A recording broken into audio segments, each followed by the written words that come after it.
ऋषिभ्यो ब्रह्म विद्याभ्यो वंश ऋषिभ्यो महाभ्यो नमो गुरुभ्यः। सर्वोपप्लवरहिता प्रज्ञानगण प्रत्यगर्तो ब्रह्मैवाहमस्मि अहं पदार्थरहितः। गुरुवे सर्वलोकानां विषजे भवरोगिणां इति सर्वविद्यानां श्रीदक्षिणामूर्तये नमः। श्रीधरस्वामिनं नित्यं बोधकारणमव्ययं भावातीतं अहं वन्दे सुखज्ञानैकनिर्मलं। वन्दारुजनमन्दारं वन्दे हन्तनिरन्तरं रामलघुवंशजं शुद्धं शिवरामाख्यदीक्षितम्। बृहद्वादिष्टसिद्धान्तं पूर्णब्रह्मोपदेशिका श्रीवेङ्कटेश्वरेन्द्रं सद्गुरुभ्यो नमो नमः। आत्मानात्मा अतीतमनिशं केवलात्मोपदेशिकं श्रीवेमुलरामय्यार्य योगीन्द्रं सद्गुरुभ्यो नमो नमः। चराचरमतीतं च अचलपूर्णोपदेशिका श्रीपूर्णानन्दपुल्लयार्य सद्गुरुभ्यो नमो नमः। पूर्णबोधसुधानिधिं पूर्वपुण्यफलप्रदं वेदान्तानन्दसद्गुरुं वेङ्कटरमणार्य गुरुं भजे। पूर्णानन्दपुल्लयार्य पुत्ररत्नमहागुरुं विष्णानन्दविभं देवं कृष्णमूर्ति नमो नमः। परब्रह्मानन्दवर्षिं परापरसमादर्शं ज्ञानाज्ञानतीतानन्द श्री अश्वत्थार्य नमोस्तुते। अस्मद्गुरुसमारम्भं कृष्णसान्दीपमाध्यमम् ओंकारपीठपर्यन्तं वन्दे गुरुपरम्परम्। जय सद्गुरु प्रभु महाराज को जय।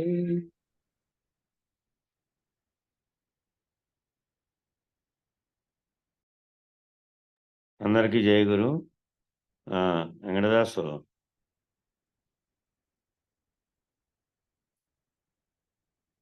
జయ గురునా. మ్యూట్ తీసేసుకొని ఈ పుణ్య పాప కర్మ విచారణ అనే కట్టుండి చదువుప్ప ఈరోజు.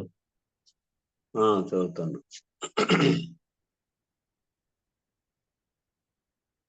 ఏమి అందరూ ఈ పొద్దు ఈ రాత్రికి రేపు ఉదయం లేదంటే అంత ఈ పొద్దు లేదనుకుంటూ 11 మంది వచ్చారు.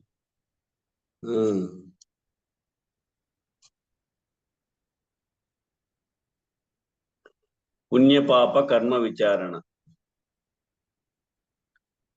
అష్టదళ పద్మములోని 8 దళముల యొక్క కదలికల చేత మానవుడిలో ప్రేరణలు కలిగి ఆ మానవుడు అనుగుణమైనటువంటి కర్మలను చేస్తూ ఉంటాడు. ఈ అష్టదళ పద్మంలోని 8 దళముల యొక్క కదలికల చేత మానవుడిలో ప్రేరణ కలుగుతుంది. ఆ ప్రేరణ కలిగిన దాని వల్ల ఆ మానవుడు అనుగుణమైనటువంటి కర్మలను చేస్తూ ఉంటాడు. ఈ పుణ్యపాప కర్మల విచారణ ఎలా ఉంది అంటే దానికి స్తుతి ప్రమాణం చూపించాడు. పూర్వదళే పుణ్యమతి ఆగ్నేయే నిద్రాలస్యం దక్షిణే క్రూరం నైరుతి పాపం పశ్చిమే క్రీడాశక్తి వాయువ్యే గమనం ఉత్తరే రతిప్రీతి ఈశాన్యే ద్రవ్యదానం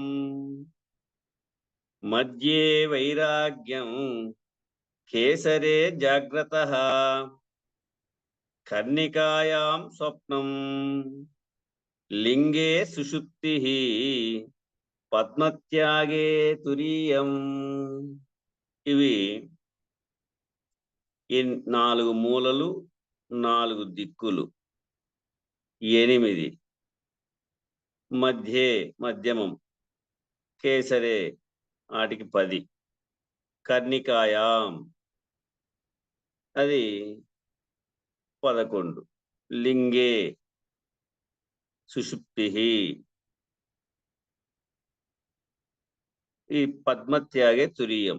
ఇవి 13 పదాలుగా ఇచ్చారు. ఇవి ఈ కర్ణికాయం అనేది ఇది దక్షిణే ఉత్తరే అని రెండు వస్తాయి. ఇది కర్ణికము అంటే చెవి. ఇది దక్షిణము ఉత్తరము రెండు చెవులు వస్తాయి.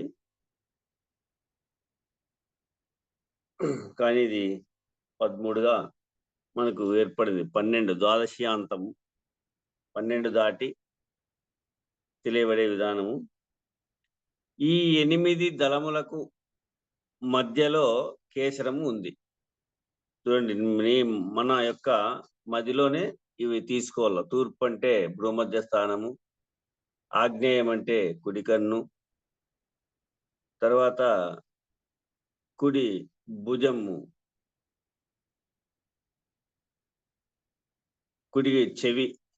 కుడి చెవిచ్చి దక్షిణము, కుడి భుజం వచ్చి నైరుతి, వెనకల పాశ్వ భాగం వచ్చి పరమట అని పశ్చిమము అంటారు.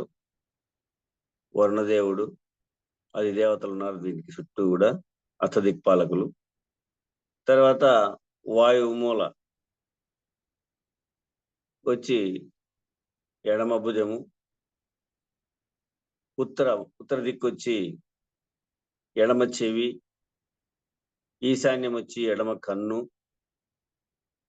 ఇట్లా ఈ 8 దిక్కులు 8 మూలలు అయిన తర్వాత మధ్యము, ఈ 8 దళములకు మధ్యలో కేసరము ఉంది.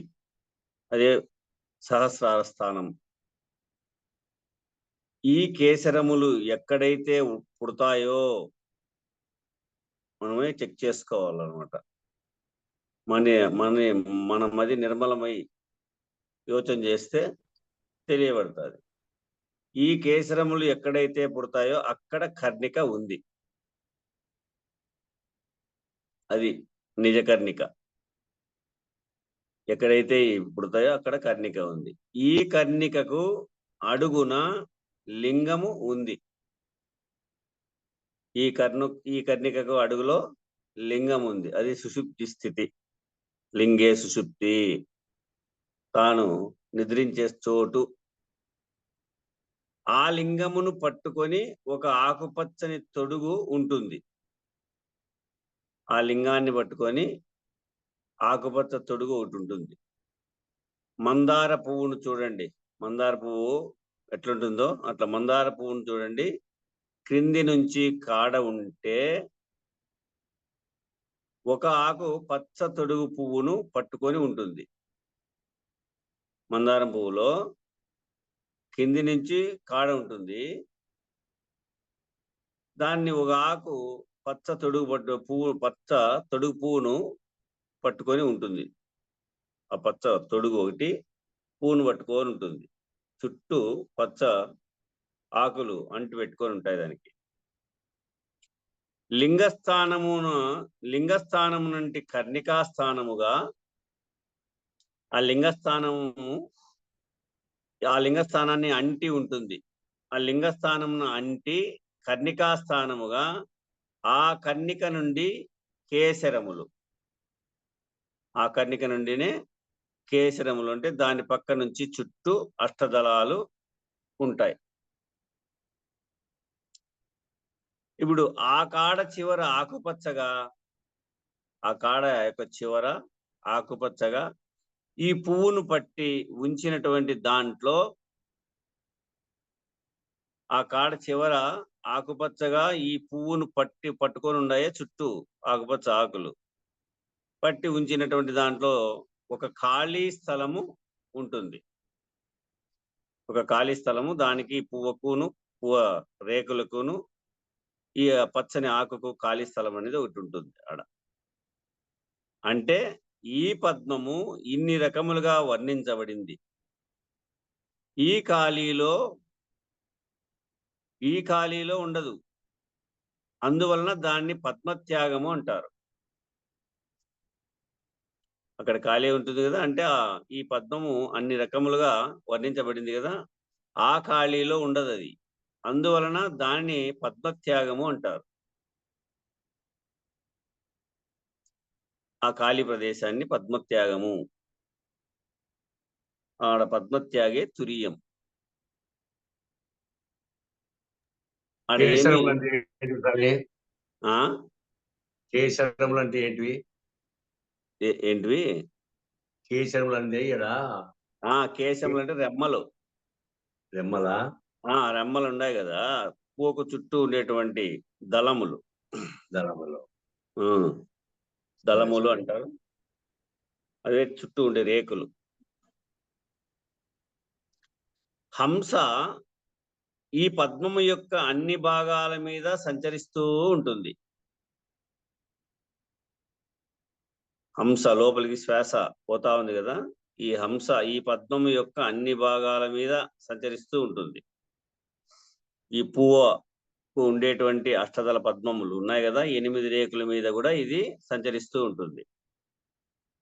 హంస సంచారం వలన దళములు కదులుతూ ఉంటే ఎప్పుడైతే ఆ గాలి సోకుతా ఉందో అప్పుడు కదలికలు కలుగుతూ ఉంటాయి. హంస సంచారం వలన దళములు, ఆ రేకులు, ఆ ఆకులు కదులుతూ ఉంటే హంస ఆ కదలిక వలన ప్రేరణ పొందుతూ ఉంటుంది.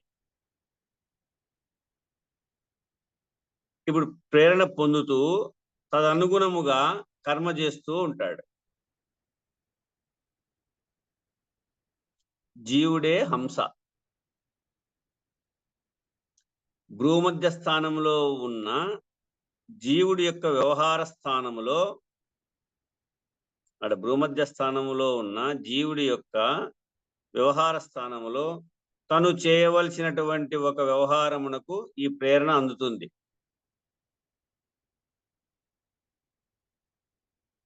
వారు ఏ ఏ వ్యవహారం చేస్తూ ఉంటారో, ఇక్కడ నేను పలుకుతూ ఉన్నా, మీరు వింటూ ఉన్నారు. ఇంకొకరు మది ఇంకొక రకంగా, ఇంకొకరు మది ఇంకొక రకంగా కూడా తోస్తూ ఉంటుంది మదిలో. అట్లా జీవుడి యొక్క వ్యవహార స్థానంలో తాను చేసేటువంటి వ్యవహారం, తాను చేసేటువంటి కర్మానుసారంగా ఉండేటువంటి వ్యవహారంలో తను చేయవలసినటువంటి ఒక వ్యవహారమునకు ఈ ప్రేరణ అందుతూ ఉంటుంది. తూర్పు వైపు ఉన్నటువంటి రేకు ఈ యొక్క కదలిక వలన పుణ్యం చేయాలనిపిస్తూ ఉంటుంది. తూర్పు వైపు ఉన్నటువంటి రేకు యొక్క కదలిక వల్ల ఏం జరుగుతుందంటే పుణ్యం చేయాలనిపిస్తూ ఉంటుంది. అటు నుంచి ప్రదక్షిణం చేయండి, అటు నుంచి ప్రదక్షిణం చేయండి. తూర్పు నుంచి ఆగ్నేయానికి రండి. మనము గురువు దగ్గర ప్రదక్షిణ చేసేటప్పుడు ఏం చేస్తాం? 2 చేతులు నమస్కరించి ఆత్మస్థానంలో ఏర్పరచుకొని, భూమధ్య స్థానంలోనే 2 చేతులను ఏర్పాటు చేసి, అవి ఇంద్రియ సమూహం, అది ఇంద్ర సమూహం, అది ఇంద్రుడు ఉంటాడు చేతిలో. వాళ్ళిద్దరు 2 చేతులు ఏకం చేసి భూమధ్య స్థానంలో నింపుకొని తిరిగి కళ్ళు మూసుకొని సద్గురువును చూస్తూ, భూమధ్య స్థానంలో ఉన్నటువంటి గురువుని చూస్తూ కుడిపక్క తిరిగినప్పుడు ఆగ్నేయం వస్తుంది. ఇట్లా ఆగ్నేయం అయిన తర్వాత మళ్ళా దక్షిణం వస్తుంది. అటు నుంచి ప్రదక్షిణ చేయండి. ప్రదక్షిణ కుడిపక్క నుంచి చేయాలి. మీ కుడి చేతి వైపు చూస్తే ఆగ్నేయ దళం, మీ కుడి చేతి వైపు నుంచి చూస్తేమో ఆగ్నేయ దళం వస్తుంది. అది కదిలితే అక్కడ నిద్రపోవాలనిపిస్తుంది. ఆగ్నేయ దళం లేకపోతేనే ఆ గాలి అంటే ఆ హంస ఆగ్నేయ దళంలో వాళ్తుంది. కదిలితే అక్కడ నిద్రపోవాలనిపిస్తుంది, విశ్రాంతి తీసుకోవాలనిపిస్తుంది. బద్ధకముగా ఉండాలనే ప్రేరణ కలుగుతుంది. బద్ధకముగా ఉండాలనేటువంటి ప్రేరణ కలుగుతుంది. అది వారి కర్మానుసారంగా ఆ యొక్క హంస అట్లా ఆడుతా పోతా ఉంటుంది. వాడేం బద్ధకంగా ఉన్నాడు, వాడేమో మొజ్జుగా ఉన్నాడు, వాడేం తూగుతాడంటే వాడు చేసేదేం కాదు. అది ఆ ప్రేరణ లోపల ఆ విధంగా ఉంది. దక్షిణ దళము కదిలితే ఊరక ఉండకుండా ఏ చీమనో, దోమనో, ఇంకా పెద్దవి పక్షులను దేనినో దానిని హింసించాలని అనిపిస్తూ ఉంటుంది. ఆ దక్షిణ పురుగు మెదులుతాను తప్ప ఈయన పురుగు మెదిలింది అంటాం. పురుగు అనగా అదే మన భాష్యంలో పురుగు మెదులుతానంటే పురుగు మెదిలితే పురుగు మెదిలినట్లల్లా పనిచేస్తాడు. దక్షిణ దళము కదిలితే ఊరక ఉండకుండా ఏ చీమనో లేకుంటే దోమనో ఇంకా పెద్దవి పక్షులను దేనినో దానిని హింసించాలని అనిపిస్తుంది. ఇక్కడ దక్షిణే క్రూరం శ్లోకంలో పాదం. అట్లనే అకారణముగా చంపాలనిపిస్తుంది. అది కారణం లేకోకుండా అకారణంగా వాటిని చంపాలనిపిస్తుంది. ఈ క్రూర స్వభావం ప్రేరేపించబడుతుంది ఆ దక్షిణ దిశలో. అందుకే యముడు ఉన్నాడు, దక్షిణ దిశ యముడు. అట్లా నైరుతి దళం కదిలితే, అట్లనే నైరుతికి కదిలితే పాపం చేయాలనిపిస్తుంది. ఇక్కడ రాక్షసుడు ఉంటాడు. నైరుతిలో రాక్షస స్థానము అంటారు దీన్ని. అందుకే వీటికి బరువు పెట్టాలంటారు. అందుకే ప్రతి ఇంటికి దక్షిణ నైరుతిలో బరువు ఎత్తుతా ఉంటారు. గోడ ఎత్తుగా పెట్టుకోవడము, ఆ స్థానంలోనే బరువు అని చెప్పడము. ఇట్లా వాస్తవంగా చెప్పేవాళ్ళు, వాస్తు చెప్పేవాళ్ళు ఈ విధంగా చెప్తారు. పాపం చేయాలనిపిస్తుంది. ఇక్కడ నైరుతి దళం కదిలితే అక్కడ రాక్షసుడు ఉన్నాడు కాబట్టి ఆ రాక్షసత్వం ఏర్పాటు చేయి రాక్షస గుణాలన్నీ ఏర్పడతాయి. పశ్చిమ దళము కదిలితే క్రీడల యందు ఆసక్తి కదులుతుంది. పరమటికి తిరిగినప్పుడు మనము ప్రదక్షిణలో పశ్చిమ దళము కదిలితే క్రీడల యందు ఆసక్తి కలుగుతుంది. ఏదైనా కానీ మనం చేసేటువంటి పనుల్లో క్రీడలు. ఇట్లా వాయువు దళము కదిలితే ప్రయాణం చేయాలనిపిస్తుంది. అది గాలి, దానికి ప్రయాణమే వాయుదేవునికి. వాయువు దళము కదిలితే ప్రయాణం చేయాలనిపిస్తుంది. వాయువే గమనం, గమనాశక్తి ఏర్పడుతుంది అన్నమాట. ఇక్కడ తీర్థయాత్రలు చేయాలనిపిస్తుంది. వాయుదళము కదిలినప్పుడు తీర్థయాత్రలు చేయాలనిపిస్తుంది. ఉత్తర దళం కదిలితే రతి యందు ప్రీతి కలుగుతుంది. ఉత్తరే రతి ప్రీతి. ఉత్తర దళం కదిలితే రతి ప్రీతి, శృంగారం చేయాలనిపిస్తుంది. ఈశాన్యమున ఉన్న దళము కదిలితే ద్రవ్యమును దానం చేయాలనిపిస్తుంది. ఈశాన్యమున ఉన్నటువంటి దళం కదిలితే అక్కడ దైవం ఉన్నాడు కాబట్టి దైవగుణం ఈశాన్యములో. ఈశాన్యం ఉన్న దళము కదిలితే ద్రవ్యమును దానం చేయాలని అనిపిస్తుంది. తన దగ్గర ఉన్నటువంటి వస్తువులు, తన దగ్గర ఉన్నటువంటి బట్టలు, నగలు, తనకు అవసరం లేనివి, తనకు కావలసినవి కూడా కొన్ని త్యాగం చేసి, తనకు కావలసినటువంటి కూడా కొన్ని త్యాగం చేసి అయినా సరే ఎవరికైనా దాన ధర్మాలు చేయాలనిపిస్తుంది. ఇది వస్తుంది కదా గురువే, పేద రుక్మిణి, దాంట్లో వస్తుంది. కేసరి తత్వంలో వస్తుంది. కరెక్ట్. పాక్షిమము క్రీడాశక్తి వాయుగమనం పరగా ఉత్తర రతియుక్తి నిశ్చయము ఈశాన్యమందున నిలచి దానము చేయుచుండును స్వచ్ఛముగా మద్వేవిరాగా దీక్ష జందును దివ్యముగను. అంతకు ముందు ఇంకొక దరువు ఉంది.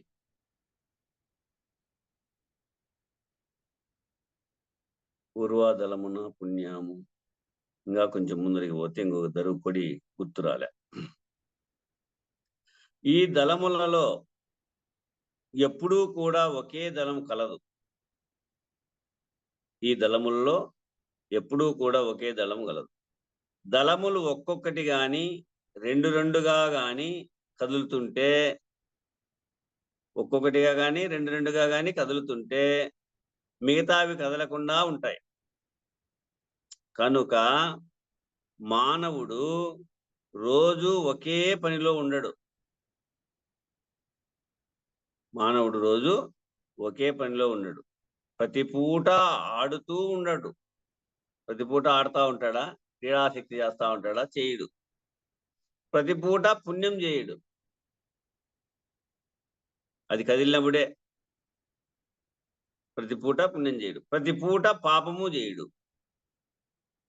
దళముల కదలికలను బట్టి ఆయా ఆ పనుల్లో ఉంటాడు. ఆ దళముల కదలికలను బట్టి ఆయా పనుల్లో ఉంటాడు. దళ మధ్యమున వైరాగ్యం ఉంది. ఆ దళ మధ్యములో వైరాగ్యం ఉంది. అదే తురియావస్థ స్థితిలోకి పోతుంది కదా, అది మధ్య వైరాగ్యం. మధ్య వైరాగ్యం ఆ కదలికల్లో అక్కడికి చేరినటువంటి అంశకు వైరాగ్యం కలుగుతుంది. ఈ దళాలన్నిటిలో ఒక మధ్యస్థానం ఉంది. ఈ 8 దళాలకు ఒక మధ్యస్థానం ఉంది. ఇంకా దుద్దులు చేరలేదు అక్కడ. ఇవి ఇంకా దుద్దులు చేరలేదు. దుద్దు చుట్టూ ఉన్న మధ్యస్థానానికి వెళ్ళాడు. దుద్దు అంటే ఆ పువ్వుకు గడ్డ ఉంటుంది చూడండి, రెమ్మలకు రేఖకంతా లోపల అందించేటువంటి గడ్డ మాదిరి ఉంటుంది. ఆ గడ్డే తయారు కాలేంగా. దుద్దు చుట్టూ ఉన్న మధ్యస్థానానికి వెళ్ళాడు. అప్పుడు దళములు ఒక పువ్వు యొక్క దుద్దును, ఆ దళములు ఒక పువ్వు యొక్క దుద్దును పట్టుకొని 8 పక్కల 8 దళాలు విస్తరించి ఉంటాయి. ఆ దుద్దును పట్టుకొని ఆ మధ్యలో ఉండేటువంటి గడ్డ మాదిరి ఉంటుంది రౌండ్గా. ఈ రేకులను చుట్టూ తయారు చేసుకుంటూ పోతా ఉంటుంది.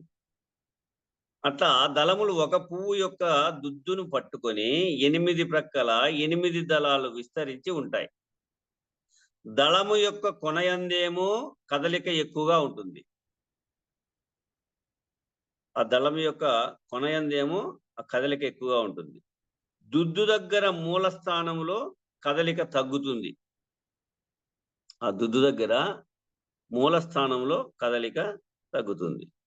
ఇక్కడ హంస సంచారం చెబుతున్నాడు. ఇక్కడేమి హంస సంచారం మనకు తెలియపరుస్తోంది. హంస చేసేటువంటి సంచారం ఏమి అంటే, ఈ జీవుడు అనేటువంటి హంస ఆ దళముల యొక్క కదలికల వల్ల ఆ దళం మీద ఉండి తాను కదులుతూ ఉంటే దళముల యొక్క కదలికను తనను ప్రేరేపిస్తే ఆ దళముల యొక్క కదలిక తనను ప్రేరేపిస్తా ఉంది. చుట్టూ చెప్తాం కదా, మొదలు పూర్వములో కదిలినప్పుడు అంటే పుణ్యమతి, తూర్పును కదిలినప్పుడు పుణ్యమతి అని, ఆగ్నేయంలోకి వచ్చే నిద్రాలస్యం అని, దక్షిణలోకి వస్తే క్రూరమని, అది కదలికలను బట్టి, నైరుతిలోకి పోయినప్పుడు పాపమని, పరమటికి పోయినప్పుడు క్రీడాశక్తి అని, వాయుమూలలోకి పోయినప్పుడు గమనమని, ఉత్తరేమం పోయినప్పుడు రతిప్రీతి అని, ఈశాన్యం పోయినప్పుడు ద్రవ్యదానమని, మద్యం పోయినాడు వైరాగ్యమని, ఇట్లా కేసరే జాగ్రత్త, కర్ణికాయం స్వప్నం, లింగే సుషుప్తి, పద్మత్యాగే తురీయం. ఇట్లా దళముల యొక్క కదలిక తనను ప్రేరేపిస్తే ప్రేరేపణ. హంస అనే జీవుడు కదులుతున్నాడు. దళముల యొక్క కొస స్థానమునకు కాకుండా, ఆ దళముల యొక్క కొస స్థానానికి కాకుండా దళముల యొక్క మూల స్థానానికి వెళ్తే ఆ దుద్దు దగ్గరికి కదలకుండా వైరాగ్యంలో ఉంటాడు. అది కదలదు. మీరు పువ్వు పట్టుకొని ఆ పువ్వ రేకులని కొని ఊపండి, దుద్దు కదలదు. ఈ రేకులు మాత్రమే కదులుతూ ఉంటాయి. వీటికే ప్రేరణ కలుగుతుంది. ఆ దళములకే ప్రేరణ కలుగుతుంది కానీ దుద్దుకు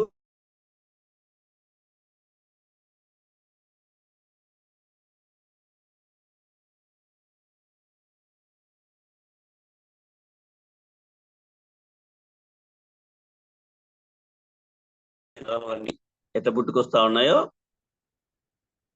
దానికి దుద్దుడు అంటే తలకాయ ఎంత ఉన్నాయి కదా ఎంటుకలు, పుట్టుకొచ్చేదానికి రౌండ్గా ఒకటి ఉంది, ఇట్లా స్థూలంగా చూసినప్పుడు కూడా.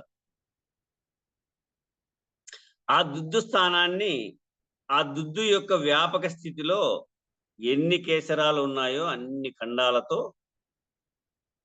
ఆ దుద్దు స్థానాన్ని, ఆ దుద్దు యొక్క వ్యాపక స్థితిలో ఎన్ని కేసరాలు ఉన్నాయో అన్ని ఖండాలతో వాటి యొక్క మూలమును, వాటి కుదురును కలిగినటువంటి దాన్ని కర్ణిక అంటారు. కుదురుందే దాన్ని కర్ణిక అంటారు. ఆ కర్ణిక క్రింద బంతి పువ్వు రేకులన్నీ తీసేస్తే, ఆ బంతి పువ్వు రేకులన్నీ తీసేసినాక ఆ క్రింద బంతి పువ్వు రేకులన్నీ తీసేస్తే అక్కడ తెల్లని కర్ణిక ఉంటుంది. ఈ కర్ణికలోనే రేకులు గుచ్చబడి ఉంటాయి. ఆ కర్ణికలోని ఈ రేకులన్నీ చుట్టూ కూర్చబడి ఉంటాయి. స్థిరముగా ఏ ఖండములు లేకుండా ఉండేది దుద్దు. స్థిరంగా ఏ ఖండములు లేకోకుండా ఉండేదేమో ఆ దుద్దు. ఆ దుద్దు అడుగున ఖాళీ స్థలం. ఈ పచ్చని ఆకులకును ఆ దుద్దుకు అడుగులో ఏముంది? ఖాళీ స్థలం ఉంది. చుట్టూ పచ్చని ఆకు చెప్పు కదా, మందార పువ్వు గురించి ఉదాహరణ. ఆ ఖాళీ స్థలం ఉంది. దుద్దు అడుగున ఖాళీ స్థలము. కేసరములందు హంస గనుక అక్కడికి చేరితే, ఈ కేసరముల యందు, ఈ దళముల యందు హంసగిన అక్కడికిన చేరితే, ఆ ఖాళీ ప్రదేశానికి చేరితే జాగ్రత్త అవస్థలో ఉంటాడు. కేసరములందు హంస గనుక అక్కడికి చేరితే జాగ్రత్త అవస్థలో ఉంటాడు. కర్ణిక దగ్గరికి వెళ్తే స్వప్నావస్థలో ఉంటాడు. కర్ణిక దగ్గర వెళ్ళినప్పుడు స్వప్నావస్థలో ఉంటాడు. లింగమందు చేరితే సుషుప్త అవస్థలో ఉంటాడు. అందుకే కేసరే జాగ్రత్త కర్ణికాయాం స్వప్నం లింగే సుషుప్తి. ఆ లింగంలో ఉన్నప్పుడు సుషుప్తిలో ఉంటాడు. లింగం అంటే దుద్దు. పద్మత్యాగమందు ఉంటే అది ఖాళీ. పద్మత్యాగమందు ఉంటే అది ఖాళీ. ఆ పచ్చన ఆకుకును దుద్దుకు మధ్యలో ఉండేటువంటి ఖాళీ. కాబట్టి దాని పై భాగాన దుద్దు ఉంటుంది. ఆ ఖాళీకి పై భాగాన దుద్దు ఉంటుంది. దుద్దు పై భాగాన కర్ణిక ఉంటుంది. కర్ణిక పై భాగాన కేసరాలు ఉంటాయి. దాని చుట్టూ 8 దళాలు ఉంటాయి. విస్తరించి వ్యాపించి కదులుతూ ఉంటాయి అవి.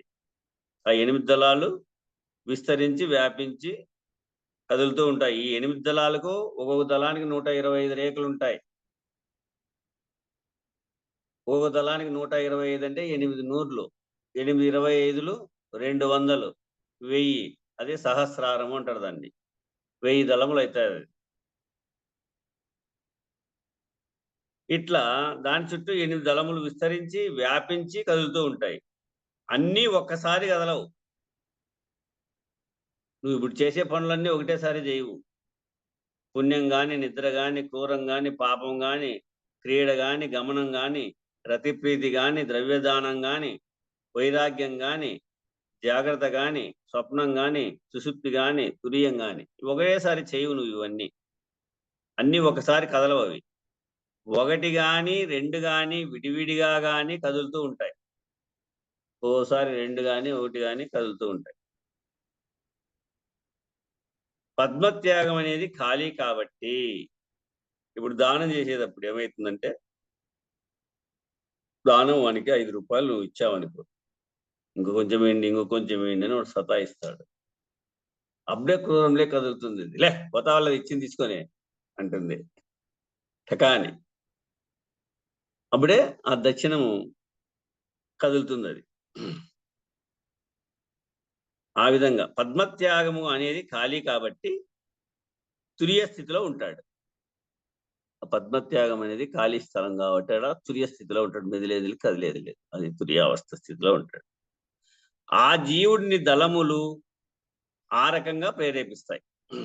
ఆ జీవుడిని దళాలు ఆ రకంగా ప్రేరేపిస్తాయి. జీవుడు అంటే అక్కడ హంస. ఇక్కడ జీవుడిని దళములు ఆ రకంగా ప్రేరేపిస్తున్నాయి. జీవుడు అంటే ఏమి? ఇక్కడ హంస. పుణ్యపాప కర్మలు దళముల కదలికలచే కలుగుతా ఉన్నాయి. ఈ పుణ్యపాప కర్మలన్నీ కూడా ఈ దళముల యొక్క కదలికలచే వలన కలుగుతా ఉన్నాయి. పుణ్యం గాని పాపం గాని చేసే పనులన్నీ. అట్టి దళములందు పడునట్టి సత్తా బహిర్గతమై, అట్టి దళములందు పడుతాండేటువంటి ఈ సత్తా అంతా బహిర్గతమై స్థూలములో ఉన్నటువంటి నాడులలో సంబంధపడి, అస్థూలంగా ఉండేటువంటి నాడులతో సంబంధపడి పనిముట్లతో చేరగా వాటితో పనిచేయి జీవుడు అక్కడున్నాడు. ఇవన్నీ పైన పనిముట్లు ఉన్నాయి కదా, కన్నులు గాని, ముక్కు గాని, చెవులు గాని, నాలుక గాని, చేతులు గాని, కాళ్ళు గాని, ఇవన్నీ పనిముట్లు. నాడులతో సంబంధపడి పనిముట్లతో చేరగా వాటితో పనిచేయు జీవుడు అక్కడున్నాడు. అదే హంస యొక్క వృత్తి. ఈ జీవభావము భూమధ్య స్థానంలో కలిగింది. ఈ జీవభావము భూమధ్య స్థానంలో కలిగింది. అంతఃకరణ లేకపోతే జీవుడు ఉండడు. అది బాక్స్, ఆయనకు ఉండే చోటు అది అంతఃకరణం అనేది. ఆ అంతఃకరణ లేకపోతే జీవుడు ఉండడు. ఈ ప్రేరణని అందుకునే స్థానము, ఈ ప్రేరణను అందుకునే స్థానము చిత్తముతోటి చిత్తవృత్తులు, మనసుతోటి ఆలోచనలు, బుద్ధితోటి నిర్ణయాలు, అహంకారం చేత కర్తృత్వ భోక్తృత్వాలు. ఈ 4 లేకపోతే జీవుడు ఎక్కడున్నాడు? ఆ జీవుని యొక్క వ్యవహారమే తెలియదు. ఆ జీవుడు చేసేటువంటి కదలికలను బట్టే ఇగో ఇక్కడ ఉన్నాడని తెలుస్తా ఉంది.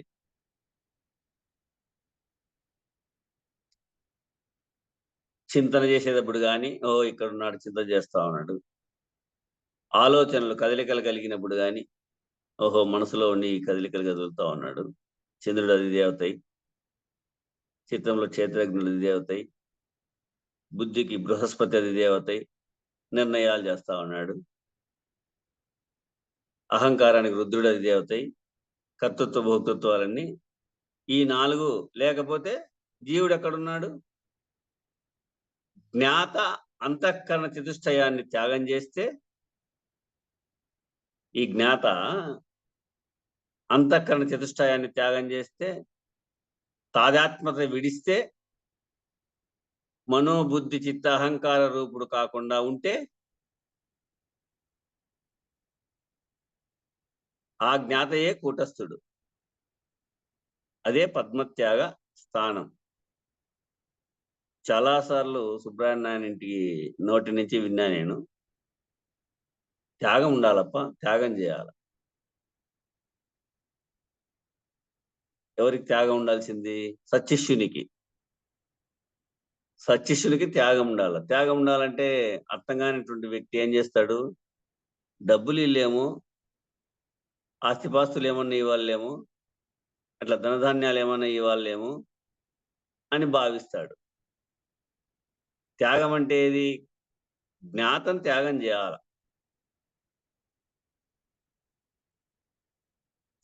చతుష్టయాన్ని కూడా త్యాగం చేయాల. ఆ జ్ఞాత అంతఃకరణాన్ని అంతా త్యాగం చేయాల. గురువుకు అర్పించాల. అంతఃకరణ స్వరూపాన్ని అంతా అర్పించాలి. అన్నింటినీ అర్పించలేవు కాబట్టి మనస్సును అర్పిస్తే అన్ని అర్పణ అవుతాయి. అందుకే తనువు, ధనము, మనస్సు అర్పణ అంటాడు.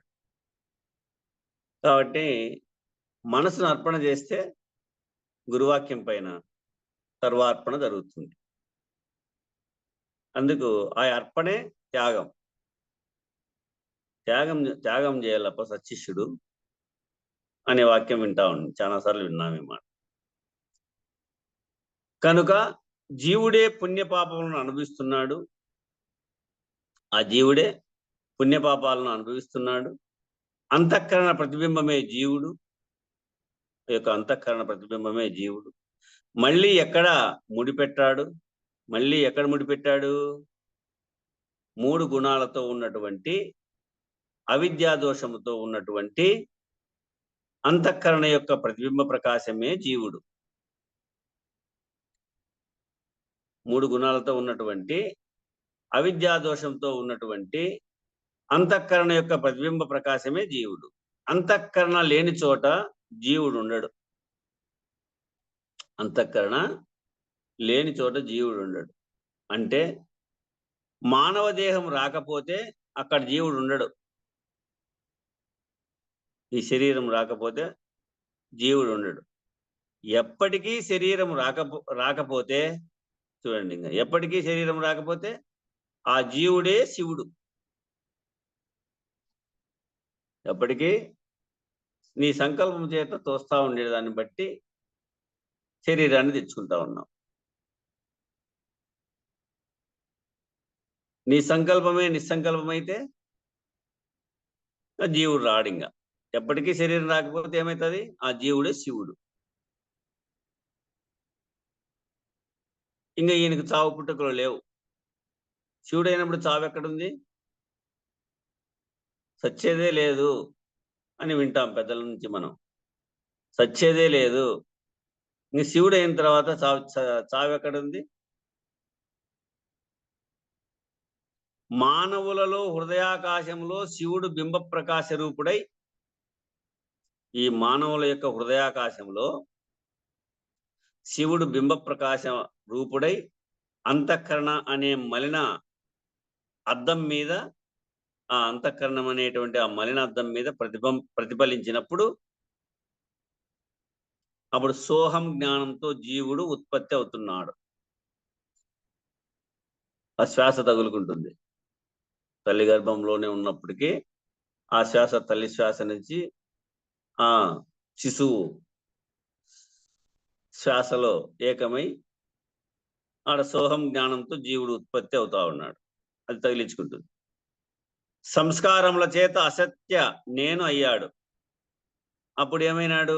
ఈ సంస్కారాలన్నీ తోచి ఈ దళములకు ఆ కదలిక ప్రేరణ కలగడం వల్ల ఒక్కొక్క స్థానానికి పోయినప్పుడల్లా ఓ వ్యవహారం చేసి ఈ సంస్కారాల చేత అసత్య నేనయ్యాడు. సత్య నేనే అసత్య నేనయ్యాడు.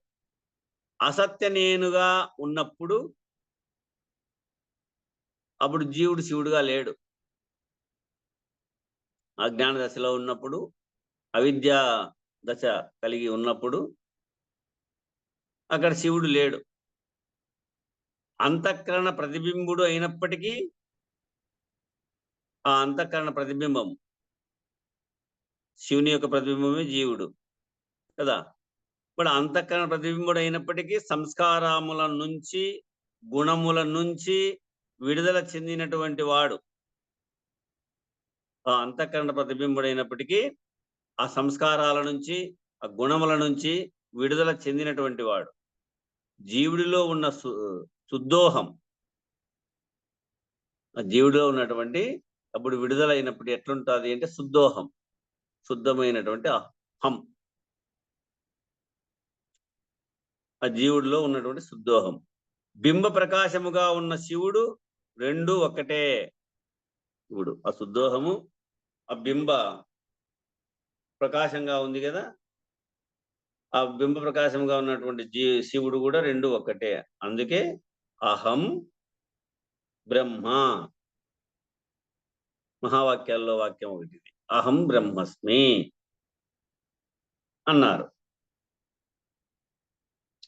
మానవ దేహంలో ఉన్నటువంటి సచక్రాలు, మానవ దేహంలో ఉన్నాయి కదా 6 చక్రాలు. ఏవేవి? ఆధార, స్వాధిష్టాన, మణిపూరక, అనాహత, విశుద్ధ, ఆగ్నేయ. ఈ సచక్రాలు, వీటిలో నాడులు ఉన్నాయి. 72,000 నాడులు. దాంట్లో ముఖ్య నాడులు 10, 10లో ఇంకా విశేష నాడులు 3, ఇడా, పింగళ, సుషుమ్న నాడి. ఇట్లా నాడులు, వాటి యొక్క స్థానాలు ఎక్కడెక్కడ ఉన్నాయి ఈ నిర్మాణంలో ఎక్కడెక్కడ అవి నిర్మితమై ఉన్నాయి. స్థానాలు, కుండలిని, అదే రాత్రి కూడా చెప్పుకుంటా, అక్షర ప్రమాణము, అది దళ ప్రమాణము, అది దానికి అధిదేవత, దానికి అధిభూతము, అవన్నీ విచారణ సత్యచక్ర విచారణలో వస్తాయి, తారకంలో వస్తాయి. అవి స్థానాలు, కుండలిని, ఈ హంస, ఈ వ్యవహారం అంతా కూడా శాస్త్రాలలో ఉన్నాయి. ఈ హంస అంతా కూడా, ఈ వ్యవహారం అంతా కూడా శాస్త్రాలలో ఉన్నాయి. ప్రతిబింబం లేకపోతే జీవుడు ఉండడు. ప్రతిబింబం లేకపోతే జీవుడు ఉండడు. కనుక మలిన అంతఃకరణమే పుణ్యపాపములను అనుభవించుటకు కారణమైంది. ఈ మలిన అంతఃకరణమే పుణ్యపాపములను అనుభవించేదానికి కారణమైంది. చిత్తమున్నట్టు ఉంటే ఏమీ లేదు, చింతన చేస్తే మలినం అంటుకున్నట్లు. మనసు రీతిన ఊరినే ఉంటే ఏమీ లేదు, అది చెలిస్తే మలినం అంటుకుంటుంది. బుద్ధి రీతిన ఊరినే ఉంటే ఏమీ లేదు, నిశ్చయ స్థితికి పోతుంది, అప్పుడు మలినం అంటుకుంటుంది. ఈ అంతఃకరణం అంటే మనస్సు, బుద్ధి, చిత్తము, అహంకారం.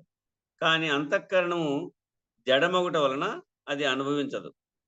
ఈ అంతఃకరణము జడంగా ఉంది కాబట్టి అది అనుభవించదు, దానికి తోడైతేనే అనుభవించేది. కాబట్టి అది అద్దం లాంటిది, దానికి ఏమీ అంటదు. చూస్తా ఉంటే అద్దంలో అవతల ప్రతిబింబం కనపడుతుందే కానీ ఇది అద్దం లాంటిది అంతే. ఈ అద్దంలోకి మనస్సు అనే దాంట్లోకి చలనం ఏర్పడుతుంది, బుద్ధి అనే దానికి నిశ్చయం ఏర్పడుతుంది, చిత్తం అనే దానికి చింతన, అహంకారం అనే దానికి అదే రుద్రస్వరూపం, కర్తృత్వ భోక్తృత్వాలు ఏర్పడతాయి. అది అద్దం లాంటిదంట, ఏ పని చేయదు. జ్ఞానం అనే కళ దాని యందు చేరగానే, ఈ జ్ఞానం అనేటువంటి కళ ఈ అంతఃకరణంలో చేరగానే ప్రతిబింబమే ప్రజ్ఞానముతో కలిగిన సత్తాతో, ఆ ప్రతిబింబమే ప్రజ్ఞానంతో కలిగినటువంటి సత్తాతో చేరి జీవుడు అనబడి పుణ్యపాపములు చేసి అనుభవిస్తుంది. అందుకే చింతించే చోటుకి తానే పోతాడు, చెలించే చోటుకి తానే పోతాడు, నిశ్చయించే చోటుకి తానే ఉంటాడు. అజ్ఞాత కర్తృత్వ భోక్తృత్వాల్లో కూడా తానే ఉంటాడు. అది ఆ జీవుడు అనబడి పుణ్యపాపములను చేసి అనుభవిస్తుంది. అంటే హృదయాకాశమందు, ఈ మానవ దేహమందు చేరినటువంటి శివ చైతన్యమే, బ్రహ్మ ప్రకాశమే, ఆ శివ చైతన్యమే, ఆ బ్రహ్మ ప్రకాశమే అంతఃకరణ మీద పడి ప్రతిబింబిస్తే జీవుడు తయారయ్యాడు. ఈ మానవదేహమందు చేరినటువంటి శివ చైతన్యమే, బ్రహ్మ ప్రకాశమే అంతఃకరణ మీద పడి ప్రతిబింబిస్తే జీవుడు తయారయ్యాడు. అంతఃకరణ యొక్క మాలిన్యము చేత, ఆ అంతఃకరణలో ఉన్నటువంటి ఆ మాలిన్యముల చేత జీవుడు ఆ జీవభావం పొంది సకల వ్యవహారములు చేస్తున్నాడు. దానికి పుణ్యపాపాలు కలుగుతా ఉన్నాయి. తాను చేసే వ్యవహారాన్ని బట్టి ఆ వ్యవహారాలను బట్టి పుణ్యపాపాలు కలుగుతా ఉన్నాయి. అంతఃకరణ జడము గనుక ఆ అంతఃకరణ అంతా జడమే. చిత్త, మనస్సు, బుద్ధి, చిత్తము, అహంకారం, అది జడ రూపంలో ఉంది. ఆ అంతఃకరణలో అది అంతఃకరణం జడం కాబట్టి అంతఃకరణలో జరిగేటటువంటి అనుభవాలన్నీ కూడా ఆ బ్రహ్మ ప్రకాశం యొక్క సాన్నిధ్యం చేత, ఆ అంతఃకరణలో జరిగేటటువంటి అనుభవాలన్నీ కూడా ఆ బ్రహ్మ ప్రకాశం యొక్క సాన్నిధ్యంతో, ఆ ప్రకాశం యొక్క సాన్నిధ్యం చేత, బింబ ప్రకాశం యొక్క సాన్నిధ్యం చేత,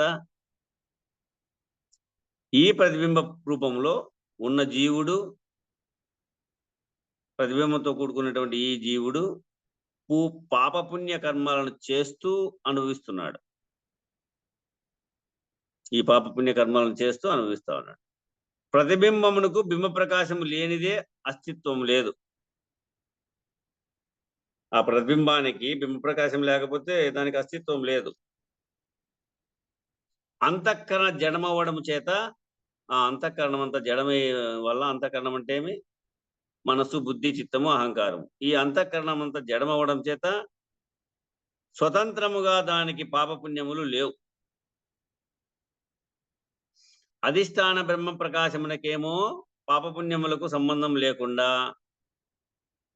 అధిష్టాన బ్రహ్మ ప్రకాశానికేమో పాపపుణ్యములకు సంబంధం లేకుండా తనకు తానే స్వతసిద్ధమై లక్షణంగా ప్రకాశిస్తోంది. తనకు తానే స్వతసిద్ధమై లక్షణంగా ప్రకాశిస్తోంది. చిత్తవృత్తుల యొక్క, భావముల యొక్క, మనోవ్యాపారం యొక్క, చూడండి, ఆ చిత్త వృత్తుల యొక్క, ఆ భావముల యొక్క, ఆ మనసు యొక్క వ్యాపారముల యొక్క, ఆలోచనల వృత్తుల యొక్క ప్రవాహము అక్కడ ఉంది కాబట్టి, ఈ అంతఃకరణ ప్రవాహం అంతా, ఆ ప్రభావం అంతా అక్కడ ఉంది కాబట్టి, ఇడ పింగళలోనేమో, ఇడానాడి పింగళనాడులోనేమో శ్వాస యొక్క ప్రవాహం ఉంది. సుషుమ్నలోనేమో కుండలిని యొక్క ప్రవాహం ఉంది. కనుక ప్రవాహం అనే దానిని వినియోగించుకుంటే ఆ 3 నాడులను గంగా నాడి, యమునా నాడి, సరస్వతి నాడి అంటున్నాం. ఆ ప్రవాహము పారేటివి ఇవి. ప్రవాహం అంటే సాగిపోయేటువంటివి. ఆ ప్రవాహం అనే దానిని వినియోగించుకుంటే మనము అప్పుడు అవి ఏమిగా పిలువబడతా ఉన్నాయి? ప్రవహించేటివి కాబట్టి ఆ 3 నాడులను గంగా నాడి ఎడమ ముక్కు, యమునా నాడి కుడి ముక్కు, సరస్వతి నాడి మధ్య నాడి, ఇట్లా ఇవి త్రినాడులు అంటున్నాం. ఈ 3 నాడులలో సరస్వతి అనేటువంటిది అంతర్వాహిని. ఈ 3 నాడుల్లో సరస్వతి నాడి అనేది అంతర్వాహిని. అది పైన తోచదు, అదే సుషుమ్న నాడి. ఇవి రెండునేమో కనపడతాయి. మనం అక్కడ త్రివేణి సంఘం అలహాబాద్ అని చెప్పారు కదా, ఆదిలాబాద్ అహ్మదాబాద్ వల్ల, అక్కడ అహ్మదాబాద్ నిన్న ఉత్తరప్రదేశ్ లో అలహాబాదే. అలహాబాద్ లో మేము పోయినాము. బోట్లో ఎక్కించుకొని పోయినా మాకు కొంత హిందీలో చెప్తూ పోయినాడు ఆ విషయాన్ని. ఇవి రెండు కనపడుతున్నాయే, మరి ఆనాడు ఏది అని అడిగితే, నేను తెలియని అడిగినట్లు ఆనాడు ఏది అని అడిగితే, అదే వచ్చిరా అనేటువంటి హిందీ భాషలోనే అడిగితే, అది ఈ నాడిలో నీకేమైనా కనపడతా ఉందా అని అనేవాడు. గ్రహించినటువంటి వాడే ఉన్నాడు, బాగా చెప్తాడు, విశాలంగా చెప్తా ఉన్నాడు. 40 ఏళ్ళ వయసు ఉంటుంది. ఇదంతా కూర్చున్నలకు ఈ విషయాలని చెప్పుకుంటూ పోతాడు. ఏ మనస్సు పక్కకు ప్రేరణ చేయకోకుండా వీళ్ళంతా ఫోటోలు దిగల్లా, అవి ఇవి ఎల్లరి చేయాలని అంటారు కదా, ఆ ఎల్లరిలో లేకోకుండా వాని మాటల్లో చేర్చుకుంటాడు అందరినీ. అతను చెప్పేది వింటూ పోయేటట్టుగా గైడ్ చేసుకుంటూ పోతాడు. అప్పుడు ఏమయ్యా, మళ్ళీ ఇంకొక గంగ ఇది చూపిస్తే ఇది చూపిస్తే మూడోది ఎక్కడి నుంచి వస్తుంది చూపిమని అడిగితే నీకు ఇక్కడ ఈ రెండులు మధ్యలో నాడేది కనపడుతుంది, ఈ రెండే కనపడతాయి కానీ మధ్యలో ఉండేది కనపడదు కదా అని సలహా ఇచ్చినాడు. అక్కడ పుణ్యక్షేత్రాలకు అక్కడే మనము ఆ సరస్వతి అనేటువంటిది అంతర్వాహిని, లోపల అంతరంగా ఉండేటువంటిది, లోపల అంతరంగా వస్తుంది, అది బయటకు కనిపించదు. అట్లా అంతర్వాహిని అయినటువంటి సరస్వతి అనే పేరుతో ఉన్నది సుషుమ్న నాడి. అక్కడ కూడా ఇంకో మాట అన్నారు మమ్మల్ని, మీరు ఇంత దూరం వచ్చారు ఈ త్రివేణి సంగమం చూసేకి, మీ ఆంధ్రాలోనే ఉంది, చాలా మంది మీ ఆంధ్రాలోకి పోయి చూస్తారు, అక్కడ అంతర్వేది అనేది ఉంది కదా, అక్కడికి పోతారు, ఇక్కడ ఉండే వాళ్ళు కూడా, మీరు ఇక్కడికి వచ్చినారని కూడా ఇంత దూరం వచ్చి చూస్తారు, మీరు అక్కడే ఉంది కదా ఇది అని కూడా అన్నారు మమ్మల్ని.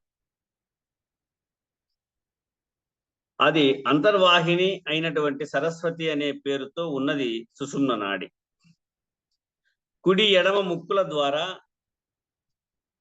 బాహ్య ఇడ పింగళ నాడుల ద్వారా శ్వాస యొక్క ప్రవాహం ఉండడం చేత,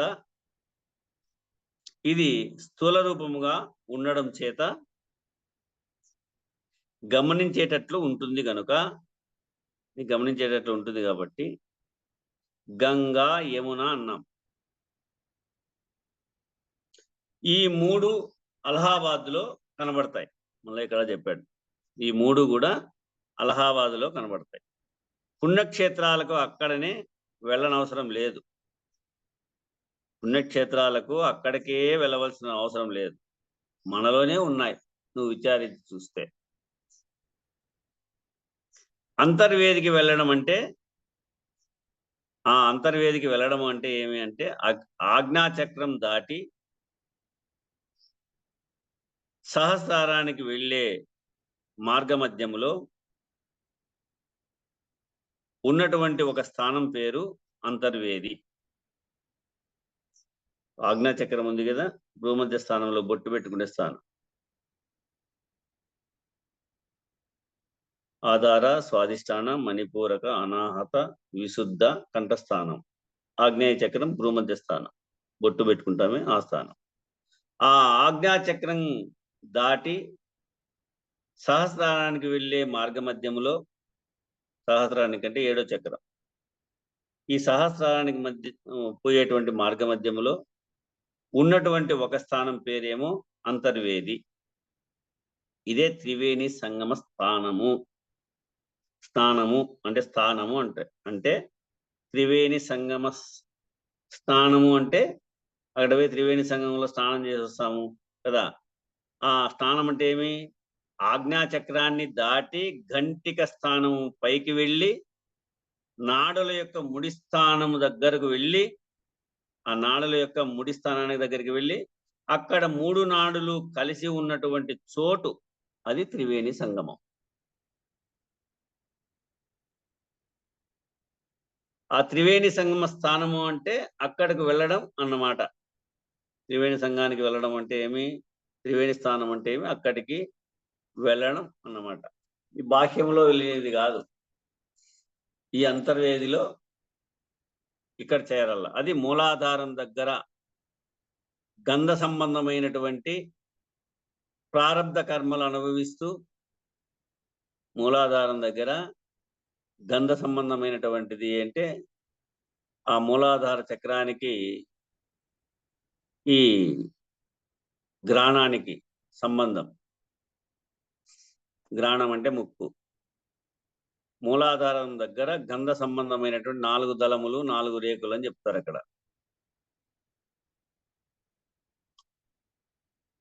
ఈ ప్రారబ్ధ కర్మలు అనుభవిస్తూ మరలా కర్మ చేస్తే అక్కడ జమ చేసుకుంటూ ఉంటుంది.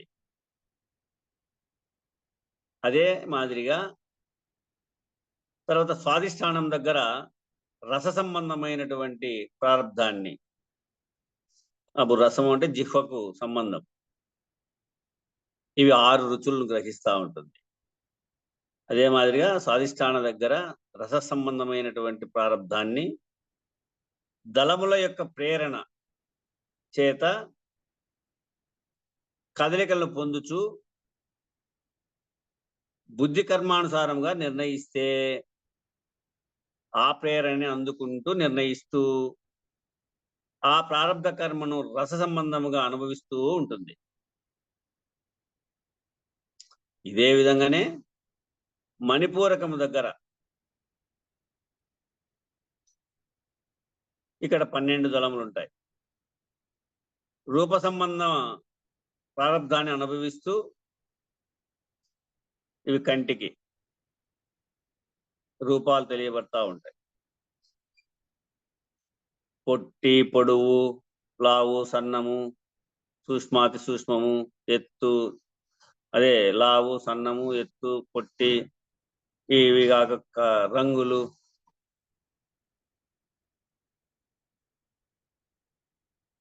ఒక నిమిషం.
అదే మాదిరిగా స్వాధిష్టానం అదే మాదిరిగా మణిపూరకం దగ్గరికి ఇదే విధముగా మణిపూరకం దగ్గర రూప సంబంధ ప్రారంధాన్ని అనుభవిస్తూ కంటిలో నిర్ణయిస్తూ మరలా రూప సంబంధం ఆగామిని జమ చేస్తూ ఉంటుంది. ఆ రూప సంబంధ ఆగామిని జమ చేస్తూ ఉంటుంది. ఇక్కడ మళ్ళా తర్వాత అనాహత చక్ర దగ్గరకు పోతే స్పర్శ సంబంధమైన ప్రారంధం అంటే చర్మానికి అది తల్లి స్పర్శ, తండ్రి స్పర్శ. ఎన్నో పేజీలో చెప్తాను స్వామి? 278. సరే సరే. ఇట్లా అనాహత చక్రం దగ్గరకు స్పర్శ సంబంధం ప్రారంధంను అనుభవిస్తూ స్పర్శ సంబంధ ఆగామి కర్మలు జమ చేసుకుంటూ ఉంటుంది.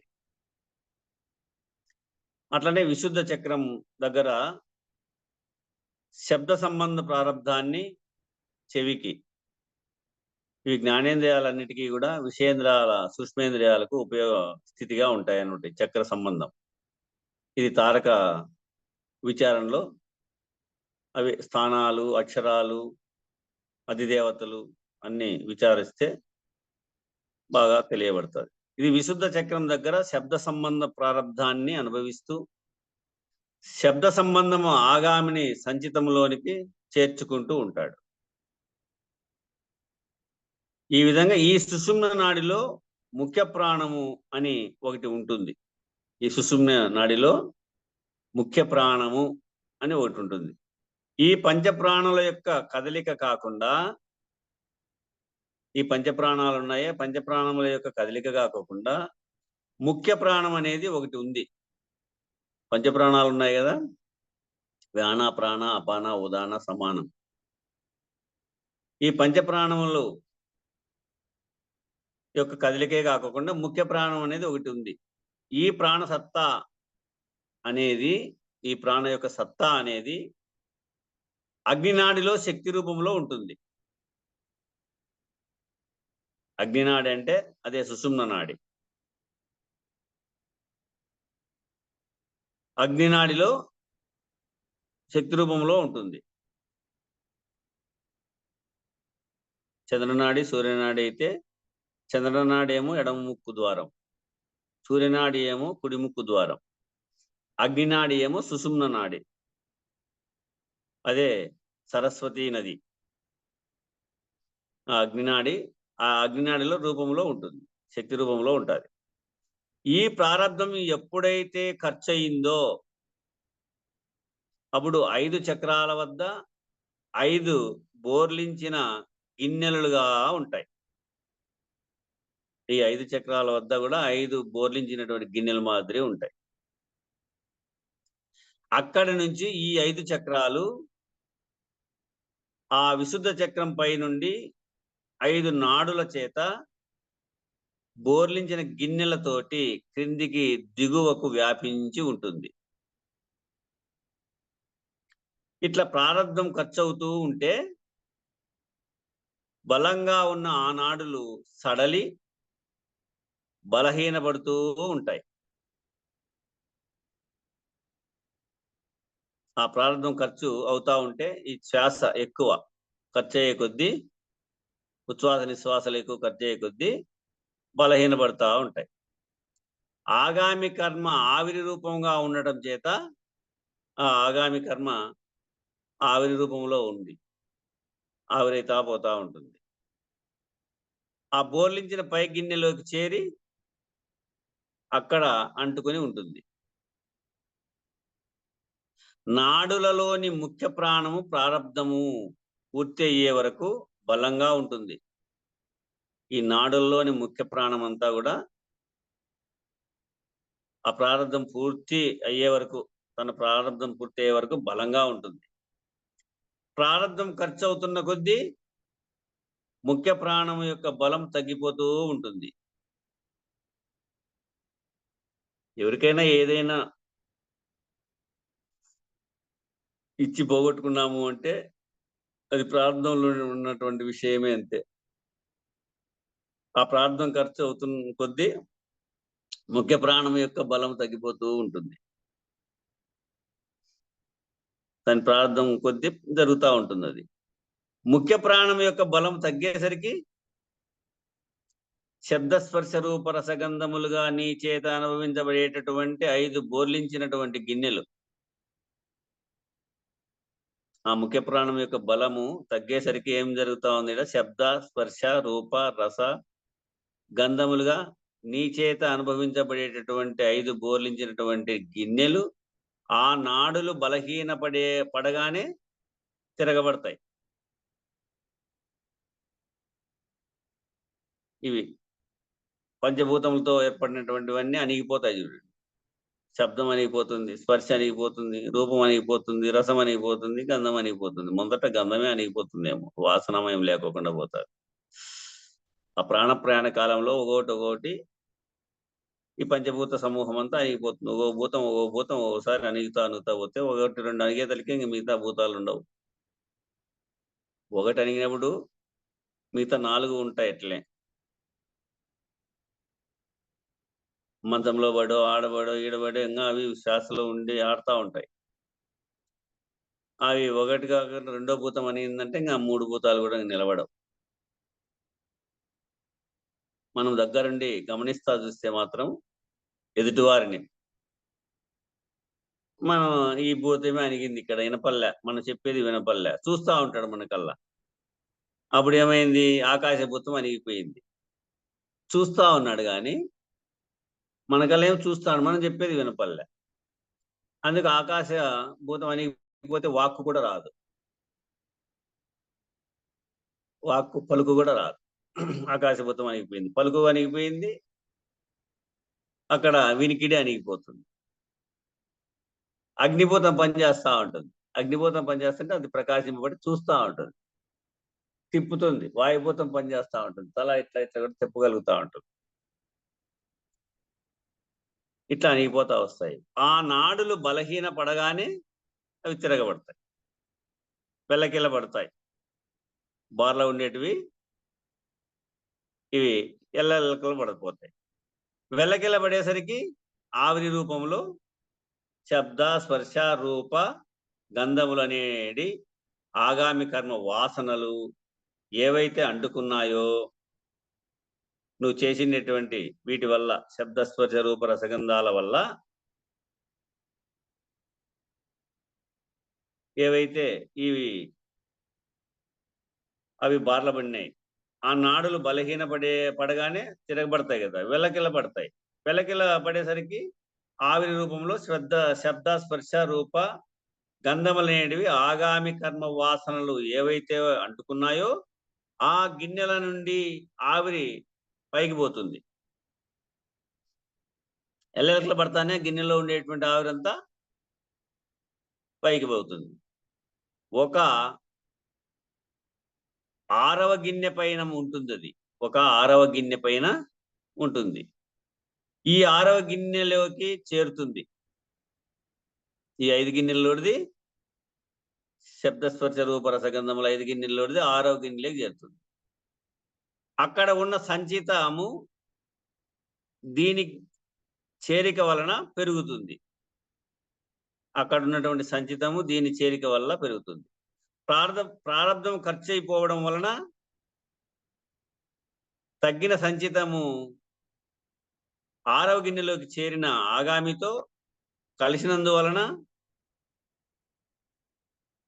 ఆ ప్రారబ్ధము ఖర్చు అయిపోవడం వల్ల తగ్గినటువంటి సంచితము 6వ గిన్నెలోకి చేరిన ఆగామితో కలిసినందువలన సంచితము మళ్ళీ పెరుగుతుంది. ఆ సంచిత రాశిని పట్టుకొని ఉదాన వాయువు ద్వారా హంస ప్రయాణిస్తుంది, అక్కడ నిష్క్రమిస్తుంది. అర్చిరాది ధూమ్రాది మార్గములలో ప్రయాణిస్తుంది. పాపము ఎక్కువ అయినప్పుడు ధూమ్రాది మార్గంలోకి వెళ్ళి నరకలోకానికి వెళ్తుంది. పుణ్యం ఎక్కువగా ఉంటే అర్చిరాది మార్గములో పయనిస్తుంది. ఇట్లా తారకామృత సారం అనేటువంటి గ్రంథములో మనకి ఇవన్నీ వివరముగా ఇవ్వబడినాయి. తారకామృత సారం అనేటువంటి గ్రంథంలో ఇవన్నీ మనకు తెలియబడినాయి. అంటే పరమపద మార్గంలోనూ బుద్ధ్యోపదేశంలో కూడా మనకి ఈ విషయాలన్నీ తెలియబడినాయి. అవన్నీ తీసుకునే సీతారామాంజ సంవాదంలో తెలియబడినాయి. ఇవన్నీ ఊడ్చుకునే మనం భద్రాద్రి రామశతకంలో తెలియబడినాయి. అంతే. ప్రత్యేకంగా మనలు కూడా ప్రత్యేకంగా దీన్ని మాత్రమే వెలువరించినారు వీళ్ళు. మన మహబూబ్నగర్ లో ఉండే ఆశ్రమం ఉందే, ఇది ఇక్కడ మన ఇదే షాద్నగర్ దగ్గర వాళ్ళు, మన సుదర్శన్ గౌడ్ వాళ్ళు బుక్ తారక యోగ మంత్రము అని ఒక సపరేట్ బుక్ వెలువరించినారు. అవునవును, ఉంది. దానిని సేకరించి ఇక్కడ పంచాక్షరి మంత్రానికి ఒక రూపాన్ని ఇచ్చాం. ఇది ప్రణవోపాసకులకు షట్చక్రమం మీద సాధన చేసి గ్రంథి భేదనము చేసుకునే వారికి ఎంతో ఉపయోగ ఉంటుంది. మోక్షానికి కొనిపోవుటకు ఇక్కడ లక్ష్యమును అందించడమైంది. ఇక్కడి వరకు పాపపుణ్యముల గురించి వివరణ ఇంతవరకు జరిగింది. రేపు సాధన చతుష్టయ సంపత్తి మరీ చెప్తున్నాడేమో. సాధన చతుష్టయ సంపత్తి గురించి రేపు రాబోతుంది. రేపు పొద్దున్నే క్లాస్ రేపు కాదు, ఎల్లుండి ఉంటుంది. రేపు మీరంతా అక్కడ ఉండింటారు, తిరుగు ప్రయాణంలో ఉండింటారు కాబట్టి రాత్రికి రేపు కార్యక్రమం అనేది లేదు. ఎల్లుండి రేపు రాత్రికేమో మళ్ళా భద్రాద్రి రామశతకమే, మొన్నాడు పొద్దున్నే ఇదే మళ్ళా సాధన చతుష్టయ సంపత్తి కాటి నుంచి మళ్ళా మిగతా ఈ గ్రంథం ఉంటుంది. ఈ బోధానంద పోతనారుల్ని గుర్తుపెట్టుకొని అందరూ తప్పుకోకుండా ఈ కార్యక్రమానికి రావాల్సిందిగా కోరుతున్నాం. 10 గంటలకు ధర్మారం బస్టాండ్ చేరుకుంటే అందరూ కలిసిపోదాం.